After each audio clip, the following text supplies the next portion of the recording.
سلام به همه علاقه‌مندان موسیقی و نوازندگان عزیز، مخصوصا نوازندگان ساز قانون. بریم سراغ تمرین اولمون.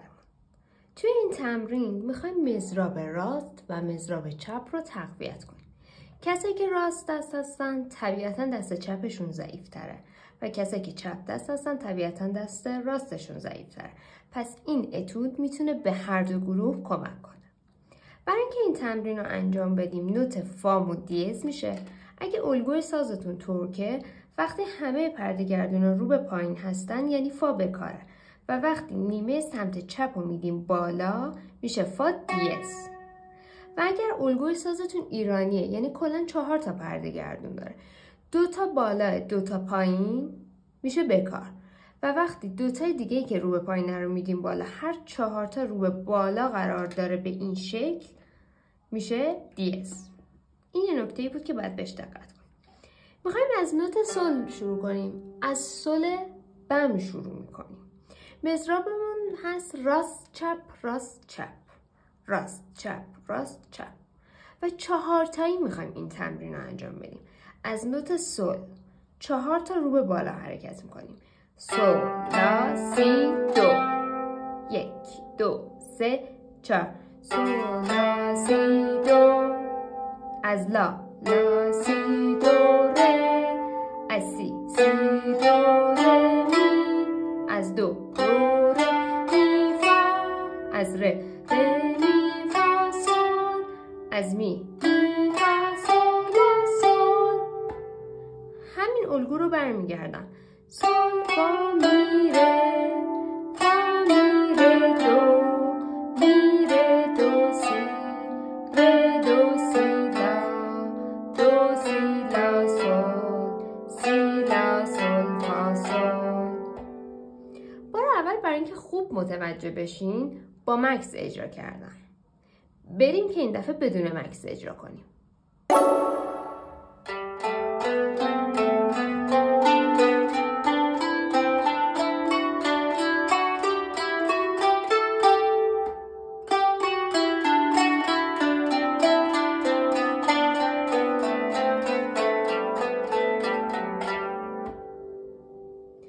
تمرین رو باید چندین بار انجام بدین. دستتون که گرم شد کم کم سرعت رو ببرین بالاتر.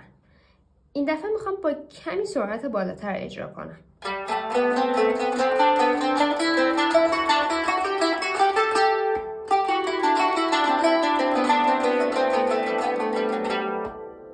خب حالا همین تمرین رو با همین الگو و همین وسعت صوتی اجرا میکنیم، ولی یه تفاوتی توی مضراب گذاری. به جای راست چپ راست چپ این دفعه میگیم چپ راست چپ راست.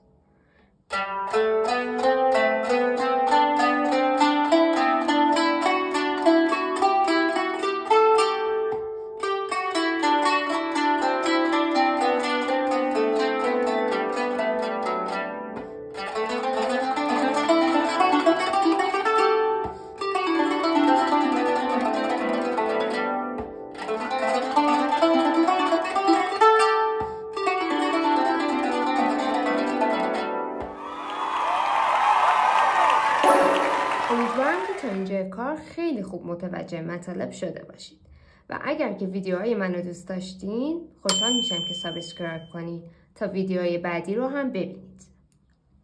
در ادامه ماجرا میخوایم مضراب گذاریمون رو تغییر بدیم و با هدف تقویت مضراب راست و تقویت مضراب چپ و تأکید روی این دوتا مضراب پیش بریم. الگوی مضرابمون هست چپ راست راست راست لفت رایت رایت رایت 1 2 3 4 و همون ورژن قبلی بالا رونده و پایین رونده رو اجرا خواهیم کرد. سو لا سی دو لا سی دو ره سی دو ره می دو ره می فا ره می فا سی می فا سی فا سل. سو فا می ره فا می ره دو می ره دو سی ره دو سی لا دو سی لا سل سی لا سل فا سل.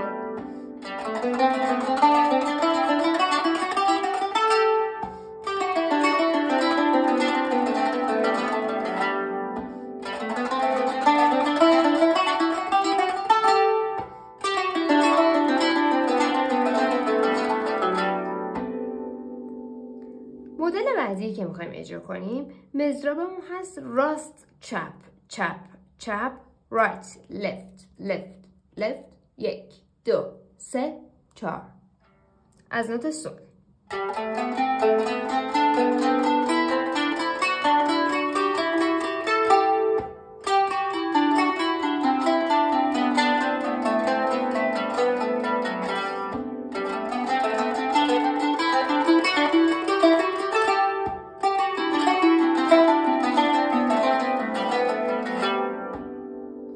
قشنگ متوجه تفاوت خودتون میشین. وقتی که اجرا میکنید میبینید چقدر دست چپم ضعیف‌تره یا چقدر دست راستم ضعیف‌تر.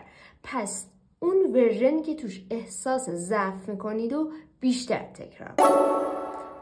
در این قسمت میخوام یک نمونه کاملتری از این اتود رو ارائه بدم که به درد کسایی میخوره که مضراب راست و چپشون به قدرت کافی رسیده.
امیدوارم که ویدیو به دردتون خورده باشه. سابسکرایب یادتون نره. خوشحال میشم که در پایان اگر دوست داشتین کامنت بذارین، با هم در ارتباط باشین و نوت قطعه رو هم براتون در انتهای ویدیو میذارم. خدا نگهدار.